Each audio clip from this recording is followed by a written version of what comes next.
உங்களுக்கு தெரியுமா? திங்கட்கிழமை சிவபெருமானை வழிபடுவதால் வெறும் பக்தி பலன்கள் மட்டுமல்ல, உங்கள் வாழ்க்கையின் கண்ணுக்குத் தெரியாத தடைகள் கூட அகலும். இதற்கு பின்னால் ஒரு ரகசியம் இருக்கிறது. அதை யாரும் சொல்லுவதில்லை. ரகசிய வழிபாடு நிலா அர்ச்சனை.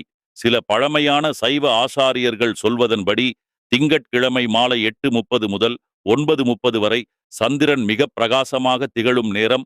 அந்த நேரத்தில் ஒரு வெள்ளை பன்னீர் மலரால் சிவபெருமானை ஆராதித்தால் மனத்தில் வைத்த ஆசை விரைவில் நிறைவேறும்.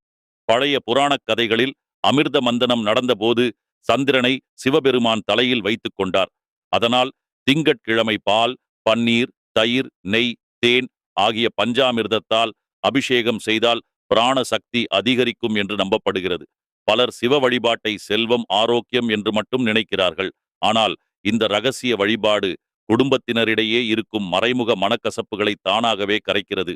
திங்கட்கிழமை இந்த ரகசியத்தை செய்து பாருங்கள். உங்களால் உணரப்படும் மாற்றம்தான் அதற்கான சான்று. ஓம் நமச்சிவாய என்று கமெண்ட் செய்யவும். ஆன்மீக புரிதலில் ஹலோ சந்திரன்.